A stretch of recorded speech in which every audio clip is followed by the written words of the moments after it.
Professor Enzo. Maggi, professor Ciao. Maggi, siamo nella nostra location di Numero 2 nella location di Piazzale Appiotti, degli amici del Corno. gli amici del Corno nel comune di Rovigo e alla trattoria del Corno, e siamo con il super professor Maggi. Perché un titolo non lo si nega a Il titolo non si nessuno. nega a nessuno. No, Ma lei è professore. sì, professore di vita.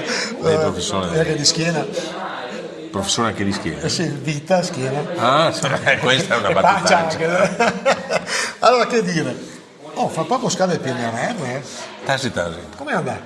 Sembra che il PNRR, dalla relazione fatta ieri sera al TG1 dal portavoce ufficiale del governo, che è Vespa, noi si sia i migliori in Europa per l'utilizzo in percentuale delle risorse. Secondo te le abbiamo usate bene? Che poi strada facendo. Allora, tanto il PNRR nasce dal Covid e quindi forse si pensava di sistemare delle cose che erano la conseguenza di 2 anni di Covid. Poi dopo strada facendo hanno cambiato obiettivi. Però dicono tutti che tanti soldini sono andati in cose inutili, tipo fiere, sagre e altre cose, e forse si poteva concentrare, visto l'enormità di miliardi che sono arrivati, in cose più strutturali. Allora, secondo questo è un aspetto che non ho osservato con attenzione, però la maggior parte dei fondi del PNRR sono stati inseriti in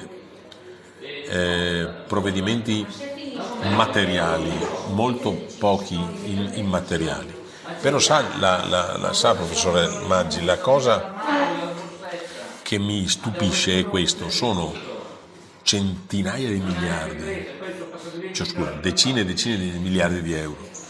Io mi aspettavo da un utilizzo, intanto bravissimi ad essere arrivati fino in fondo, e devo dire che stanno tutti correndo, tutti all'italiana, all'ultimo momento, però stanno tutti correndo anche perché le regole europee sono particolarmente cogenti, cioè obbligatorie, e la occhiuta Europa guarda con attenzione. Però io mi aspettavo che tutti i fondi determinassero un piccolo balzo in avanti del PIL, che invece sembra non ci sia stato. Ma poi dopo anche, è la cosa che non riesco a spiegare. Tra le cose che erano obiettivo del PNRR era anche di cambiare la struttura un po' dell'Italia, però la sanità siamo ancora messi uguali, la giustizia ancora messi uguali, cioè nel senso che i cambiamenti strutturali non sono stati fatti. Ma non può. Però l'Europa su questo pretendeva. Ma che noi siamo quelli che hanno speso più di tutti. Hanno speso. Noi abbiamo impegnato più di tutti. Sì, però alla fine di tutta la corsa. Aspettiamo di fare la riga, perché abbiamo moltissimi impianti che sono in fase di terminale nella realizzazione, che quando andranno a regime avranno sicuramente un effetto positivo. Ma che il PNRR sono tantissime, quando saranno tutte messe insieme, sono tantissime, come possiamo definire, piccole e medie strutture, il cui effetto lo vedremo più avanti. Se c'è una cosa su cui bisognerebbe essere obiettivi e orgogliosi, è che il PNRR non è appannaggio di nessuno, perché è stato Conte a 5 Stelle con la sinistra. Con la sinistra è andato a proporre. E Draghi adesso ci ha messo un po' il puntino. Draghi ha migliorato. Meloni ha fatto il resto, quindi è il frutto di un quinquennio di lavoro. Vedrai che alla fine, mi scusi professore, non voglio prendermi confidenze, vedrai che alla fine ci sarà un grande risultato positivo, perché tutte messe insieme sono talmente tante che sembrerà impossibile che siano state realizzate tante. Ne dico solo una a Rovigo. L'impianto per la trasformazione, finanziato al 100% dal PNRR, l'impianto per la trasformazione dei rifiuti a Sarzà. quello che porta i rifiuti all'abbassamento del CO2 in atmosfera, cioè sono tutti impianti che costano. No, non c'è una sindrome da Italia 90, nel senso che ancora dobbiamo finire ancora i campi sportivi dell'Italia 90, un po' anche la sindrome delle Olimpiadi, Professore. cioè, che non riusciamo, e quindi c'è purtroppo la prospettiva che anche il PNRR arriveremo a 1 miliardo di incompiute. Questa è una lei ha il cuore che piange sempre dalla parte un po' qualunquistica, sai, lei non, Quello è vero. non sia Su questo non mi offendo, perché hai perfettamente ragione. Non voleva essere No, hai perfettamente ragione su questo. Però, come posso dire, la nostra abbiamo ricevuto, e qui bisogna dar merito a Conte, una quantità di soldi impressionante per fare un numero impressionante di opere. Sembrava impossibile.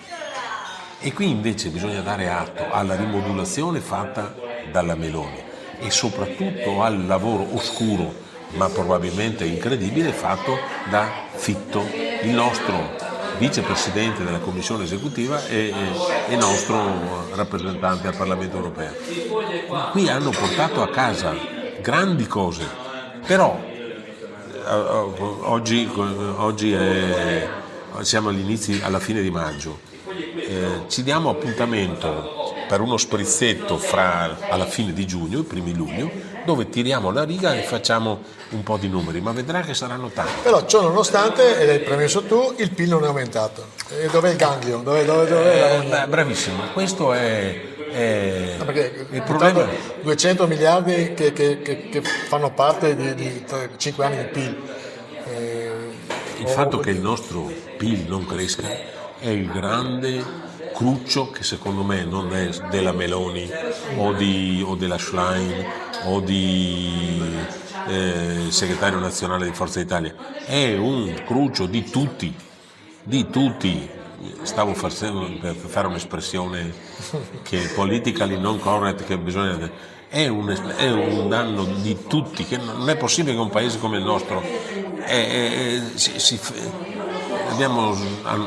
hanno sbagliato per lo 0,1, 3%, 3,1 e non possiamo usufruire delle possibilità di sforamento. Sembra quasi che ci sia una congiunzione astrale nei nostri confronti. Saturno contro. Saturno contro. Senta, non è che qualcuno ci ha fatto il malocchio. È Saturno contro. Saturno contro. Abbiamo... Dobbiamo scoprire se qualcuno ci ha fatto il malocchio. Ma lei crede nel malocchio? No, però la sfiga ci sente molto bene. Anch'io non credo nel malocchio, ma come dice lei, la fortuna è cieca. Sì, ma la sfiga ci vede benissimo. La sfiga ci vede benissimo ed è molto attenta. Vabbè, hai detto questo, speriamo, hai detto tu, fra poco tireremo la riga. Sì. Io sono un po' scettico, so anche qualunquista, però io rappresento un po' l'italiano medio. Però lei lo fa sempre con simpatia e con un vezzo anche di... come possiamo definirlo? Lei ha sempre un vezzo del controcorrente. Sì, è vero. La chiameremo Indro. Lei già si chiama Leandro. Chiameremo Leandro. Beh, Indro lo stanno facendo una revisione su Indro. Hai visto il programma che ha fatto Cazzullo? L'ho visto, sì. Sul Madamato. Sul Madamato, tutto. Vabbè, ma questa è un'altra storia. Questa è un'altra storia. Auguri a tutti.